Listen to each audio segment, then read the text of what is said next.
So friends, release झालाय R Parcha trailer. Okay, कसा वाटलाय मला हा ट्रेलर पटापट तुम्हाला सांगतो या रिव्ह्यू मध्ये.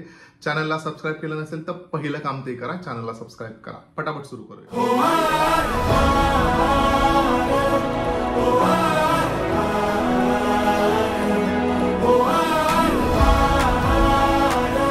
ट्रेलर बघितल्या आपल्या लक्षात येतं की एक आताच्या जनरेशनची लव्ह स्टोरी आहे, एक इंटेन्स लव्ह स्टोरी आहे आणि थोडे कॅरेक्टर्स आहेत ना, हे यार थोडे येडसट दिसत आहेत. म्हणजे थोडे सायको टाईप त्यांच्यामध्ये तो एक सायकोनेस आहे.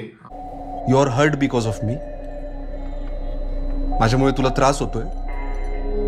मेरी वजह से तुम्हें दर्द हो रहा है. आणि तो कुठेतरी खूप रिफ्लेक्ट होतोय. खूप एक्स्ट्रीम कॅरेक्टर्स आहेत, त्यामुळे ती लव्ह स्टोरी तशीच असणार आहे, ज्याच्यामध्ये हार्ट ब्रेक्स असणार आहे, ज्यामुळे अनेक सीन मध्ये दिसते. आपला जो शर्ट एक जाळतानाचा सीन दिसतोय, किंवा एक ऍक्सिडेंटवाला सीन दिसतोय, किंवा कुठेतरी उभे राहून सुसाईड अटेम्प्टचा ही प्रयत्न करताना ते दिसत आहेत. त्यामुळे हे सगळं मला वाटतं या फिल्ममध्ये आपल्याला पाहायला मिळणार आहे. फिल्मची प्रोडक्शन व्हॅल्यू ही चांगली दिसते. म्युझिक बद्दल मी ऑलरेडी बोललोय की गुलराज सिंग फिल्ममध्ये एकापेक्षा एक भारी सॉंग्स त्याने मागच्या काही दिवसांमध्ये रिलीज केलेत आणि खूप फिल्मचं म्युझिक खूप चांगलं असणार आहे.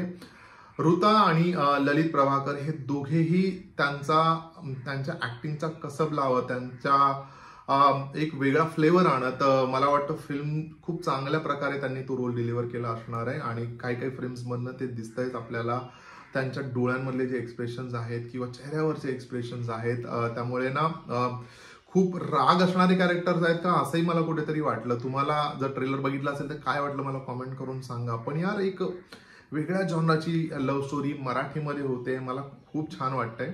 एकच डिसअपॉइंटिंग गोष्ट जी मी मागच्याही याच्यात बोललो होतो की यार एकाच दिवशी तीन फिल्म रिलीज होतात मराठीतल्या, आणि कुठेतरी जाऊन ना ते एकमेकांना इम्पॅक्ट करणारे तसेही खूप कमी शोज मिळतात मराठी फिल्म्सना. त्यात का हा अट्टहास केला आणि का म्युच्युअली डिसाईड न करता फिल्मच्या डेट मागे पुढे केल्या मला माहीत नाही. बट मला एवढं माहित आहे की यार ह्या एकमेकांना इम्पॅक्ट करणार आहेत. एकाच वेळी तीन मराठी प्रोजेक्ट रिलीज होणं, जे तिन्ही खूप प्रॉमिसिंग वाटतात. माइंड यू, दशावतार, आर पार आणि बिन लग्नाची गोष्ट, तीन फिल्म्स आहेत आणि मला खूप खरं तर वाईट वाटतंय.